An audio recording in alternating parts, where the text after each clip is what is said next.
আমি সকলোৱে যেতিয়া ফুৰিবলৈ কাৰণে যাওঁ আমাৰ বস্তুবোৰ ওলট-পালট হৈ থাকিলে বিচাৰি পাবলৈ অসুবিধা হয় আৰু তেতিয়া বহুত অশান্তি লাগে নহয়নে? সেইকাৰণে আপোনালোকৰ এই অসুবিধাটো দূৰ কৰিবৰ কাৰণে মই এটা আপোনালোকৰ কাৰণে পাৰ্চেল আনবক্সিঙৰ ভিডিঅ' আনিছোঁ।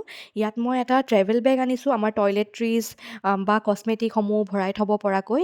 ইয়াত মই পাইছিলোঁ 3টা বেলেগ বেলেগ ছাইজৰ বেগ, লাৰ্জ, মিডিয়াম আৰু স্মলত।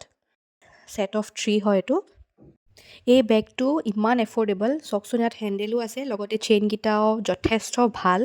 ইমান কম দামত ইমান 3টাকৈ বেগ দিছে। 140 ৰুপিজত পালোঁ মই এই 3টা বেগ। বহুত ভাল আছে কোৱালিটি, ৱাটাৰপ্ৰুফ হয় আৰু লগতে ট্ৰান্সপেৰেণ্ট। আপোনালোকৰ বস্তুবিলাক কি কি আছে আপোনালোকে চাব পাৰে বাহিৰৰ পৰা। মই ব্লু কালাৰত অৰ্ডাৰ কৰিছিলোঁ, আপোনালোকে ইচ্ছা কৰিলে ব্লেক, পিংক, হোৱাইট, পাৰ্পল ইত্যাদি বেলেগ বেলেগ কালাৰতো পাই যাব। খুব বেছি ভাল লাগিলে মোৰ, ইউজফুল প্ৰডাক্ট লাগিলে। ইমান কম দামত, ইমান এফৰ্ডেবল ৰেঞ্জত ইমান ধুনীয়া 3টা বেগ পোৱাটো মানে কৈছোঁ নহয়, ইয়াতকৈ আৰু কি ভাল হ'ব পাৰে। গতিকে আজিৰ ভিডিঅ'টো ইমানেই। আপোনালোকে যদি আৰু এনেকুৱা ধৰণৰ আনবক্সিঙৰ ভিডিঅ' চাই থাকিব বিচাৰে তেনেহ'লে মোক কমেণ্ট কৰিব।